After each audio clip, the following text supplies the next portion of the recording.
Ana baladan, bala da anadan soruşur ki, bu parkın aqibəti necə olacaq? Amma nə o bilir, nə də bu.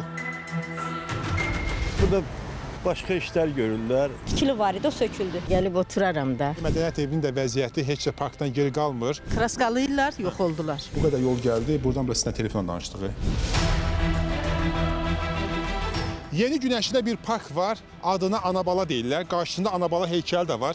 Amma deyilənə görə təxminən 15 ilə yaxındır ki, bu park təmir adıyla bağlanıb, açılmır ki, açılmır. Bu park uzun müddət tikildi, qaldırdılar. Sonra bu illəri bir neçə ay bundan qabaq başladılar çökməyə. Ancaq sonra gördüm ki, burada başqa işlər görürlər. Ondan sonra bilmirəm niyə söküldü daha. Bu abadlıq eləmək icra hakimlərinin borcudur. Ancaq hələ ki bunlar iş görmürlər. Nəsə bir qırmızı tikili var idi, o söküldü. Amma bu park olaraq bağlılıqda illərdir. Nə olacaq burada deyirlər yoxsa? Məlumat yox da? Yox, məlumat yox. Hə, mən bura köçənim, bura bağlıdır, yoxdur.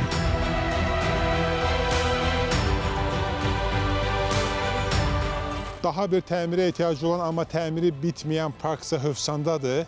Parkın içindəki mədəniyyət evinin də vəziyyəti heç də parkdan geri qalmır. Sakinlər həm parkın, həm də mədəniyyət evinin uzun illərdir təmir adıyla bağlandığını, amma təmirinin bitmədiyini deyirlər. Deyirlər ki, remont eləyəcək. Demirlər nə vaxtda? Yox. Mən niyə istəmirəm, gəlib oturaram da. O klub idi. Kinolar verirdilər əvvəl. Baxan yoxdur. Bir-iki gün gəlirlər, tökürlər, yığılırlar, kraskalıyırlar, yox oldular. Klubdur, bəli, yaxşı klub olub. İndi axır vaxt uçulub tökülüb. Bir saat gündə vaxtımı ayırıram, gəlim burada təmiz hava alım. Ancaq görsən, özünüz görürsünüz ki, düzgün bir şərait yoxdur. Çoxdan elə, bu neçə illərdir bu park belədir. Əslində təmirə ehtiyacı olan və təmiri bitməyən parkların siyasətini uzatmaq olar. Çünki paytaxtda bir neçə yerdə belə parklar var. Amma hələlik isə burada dayandırıq və aidiyyəti qurumdan soruşaq görək ki, bu iki parkın aqibəti necə olacaq?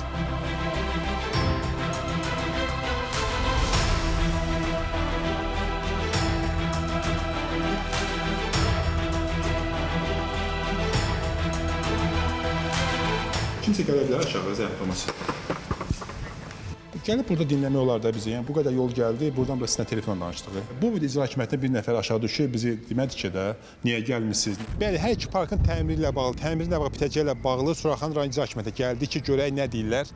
İcra hakimiyyətinin bir məsul şəxsi tapılmadı ki, qarşımıza çıxsın.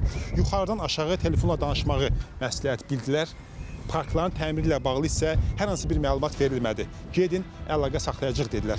Sonra Suraxanı rayon icra hakimiyyətinə əlaqə saxlayaraq bildirdilər ki, Yeni Günəşli yaşayış massivindəki Ana və Uşaq parkında və Hövsan qəsəbəsindəki mədəniyyət evini əhatə edən yaşıllıq zolağında gələcəkdə bərpa quruculuq işlərinin aparılması nəzərdə tutulur. Hövsan mədəniyyət evinin təmiri ilə bağlı isə Mədəniyyət Nazirliyinə sorğu ünvanladıq.